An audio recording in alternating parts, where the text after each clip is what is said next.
Hello and welcome to Grief Seeds, a podcast where you'll find insights, reframings, metaphors, and visualizations, all known as grief seeds, to help you cultivate growth and healing in your life after loss. My name is Shelby Forsythia. I'm an intuitive grief guide and author, and on this show, I'll share insights from my interactions with clients, wise words from fellow grievers, and personal stories from my own life, with the hope that they transform your grief as they have transformed mine. Because even when it doesn't feel like it, we are planting the seeds of growth in the midst of great pain and heartache.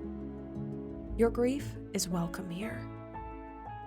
Hi there, grief growers, and welcome to another episode of Grief Seeds.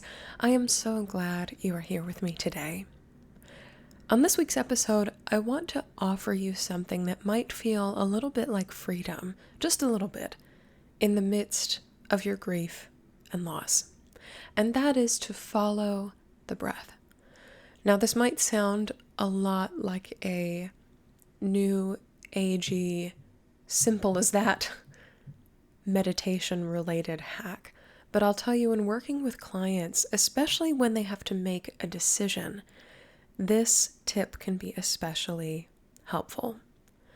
Now, I'm a big word nerd, and the etymological root of inspiration, inspire in Latin, means to literally breathe into. The etymological root in means into or inside of, and spire, S-P-I-R or S-P-I-R-E, means to breathe, to offer breath. And so to breathe into something, to be inspired to do something, is to have breath breathed into it, or to breathe inside of something as if it has life. And here's where this is relevant to decision making. A lot of new age spaces or kind of good vibes only practitioners or even folks like myself, intuitives or energy workers, will often say follow the life, follow the breath, follow the energy. And what this means is, especially when you're faced with a decision, if you're feeling lost on a path, as so many of us are in grief, which decision offers you the most ability to breathe? Where do you feel like you can be most yourself? Where do you feel like has the most room or space for you? Or even when you think about these things as ideas, where can you literally feel your lungs expand and your body settle into a sensation of safety? I'll give you an example here. Despite the fact that my mom's been dead for almost 8 years now, I'm not super religiously tied to any one tradition or ritual on her death anniversary.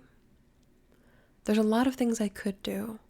Scatter pennies, go get a pizza, even just light a candle and sit with her photo all day. And it comes down to often me making a list of options for the day, and then waking up that morning and actually deciding, with my body involved, with the breath involved, what I'd like to do, or where I'd like to go, or even identity-wise, who I'd like to be that day. Do I want to be a person who schleps to the bank for 2 rolls of pennies, to scatter them for other people to pick up? She loved to pick up pennies in life. Is it to go out for a pizza, to expose myself to the public, to be in spaces where other people are alone? Is it to order in a pizza, to stay in the protective cocoon and the known environment of my own home and let things like food and memories and nourishment in that sense come to me? Is it something like lighting a candle and sitting with her photo, which historically for me has been super intense, but often also super cathartic? I often don't know what I'm going to be able to handle until the day itself actually arrives, and then the decision is mine to make. And so usually first thing in the morning, I'll sit with the list, and I'll just breathe into my lungs. I'll breathe into my body. And as I say each of these options out loud, or as I read them inside my head, I'll keep breathing. And whichever one feels like It offers me the most breath. I feel inspired by it, breathed into by it, not necessarily motivated, not necessarily happy, but breathed into, allowed more freedom, space, ability to have air inside of this experience, allowed more ability to have life inside this experience. That's the one I'll head towards for the day.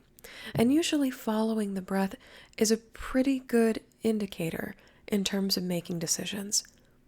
Can't decide whether or not to sign up for that grief retreat? Does it feel like you'll be able to breathe there?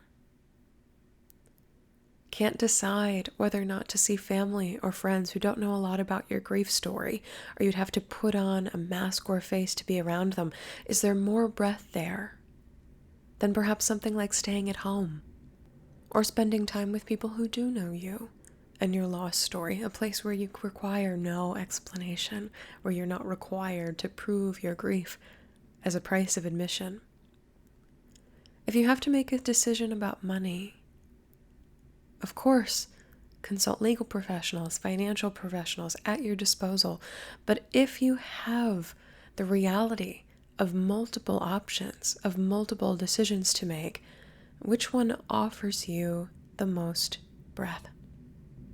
Even in spaces like this one, Grief Grower is deciding which podcasts to listen to, which books to read, which media to consume, which grief practitioners to follow.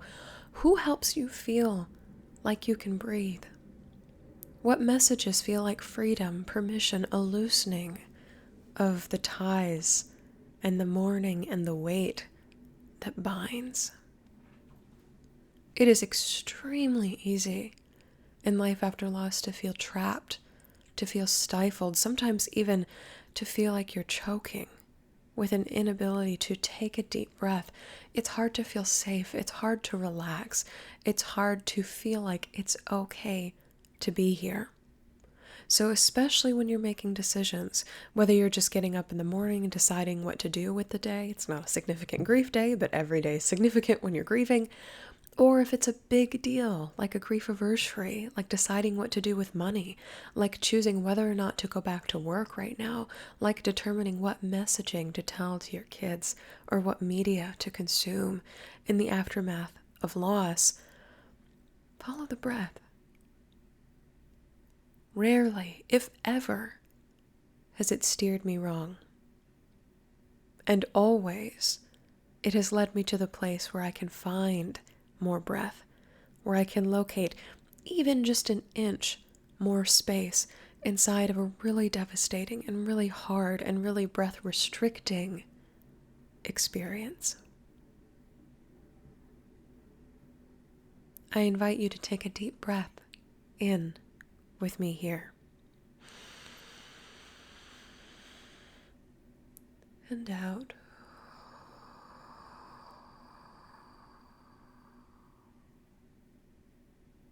Grief grower, as you are forced to live in this life after loss, a life with grief in tow,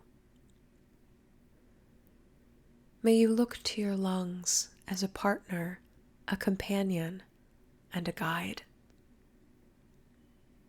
In breathing deeply, consistently, ongoingly, may they point you in the direction of things that allow you to continue to have that breath, to continue to have that life, to literally, figuratively, etymologically inspire you to breathe into you.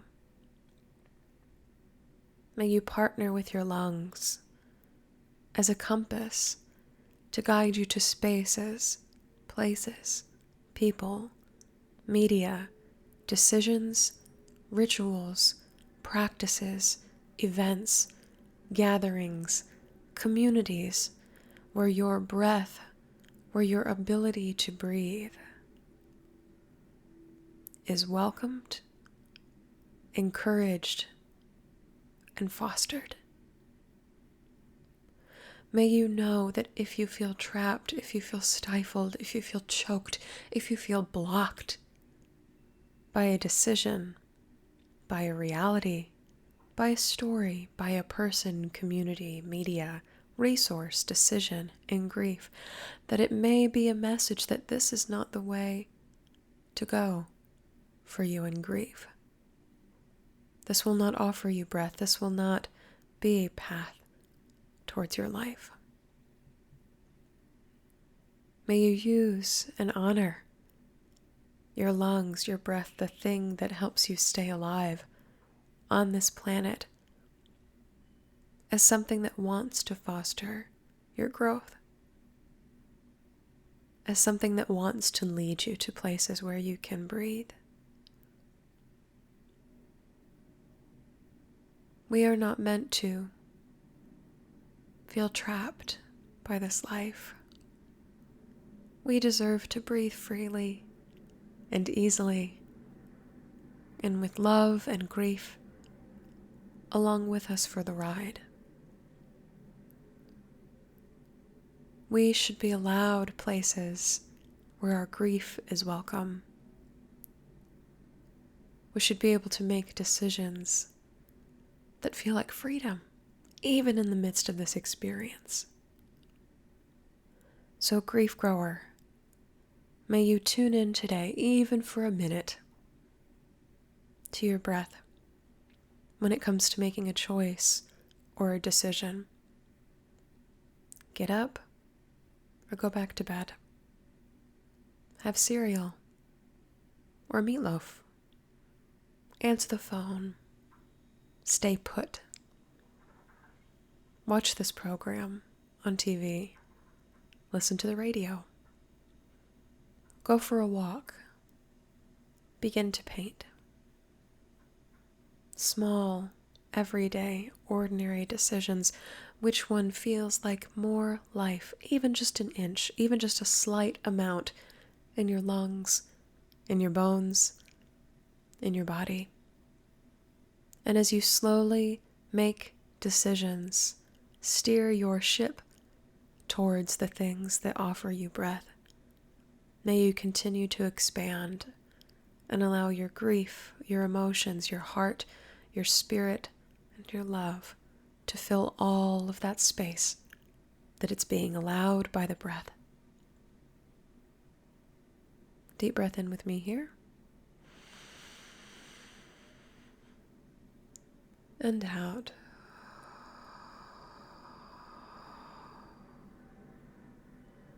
Thank you so much for joining me today on Grief Seeds.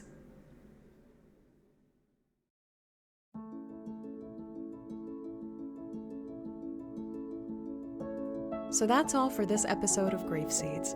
Thank you so much for listening today. You can find additional grief support at shelbyforsythia.com or by following me on social media at shelbyforsythia on Facebook and Instagram. If this podcast helped you in your life after loss, please leave a review and subscribe on Apple Podcasts, Spotify, or wherever you listen. And be sure to share Grief Seeds with a friend, because you never know what someone you love is going through. A huge thank you to my Patreon supporters for financially keeping this podcast on the air. If you'd like to support Grief Seeds on Patreon through a yearly or monthly pledge, you can do so at patreon.com/shelbyforsythia. My Patreon supporters get access to behind-the-scenes content, including a once-a-month grief support call with me and 5 90-minute workshops with topics decided by grievers themselves. Again, that website is patreon.com/shelbyforsythia. Music for Grief Seeds is performed by Addie Goldstein.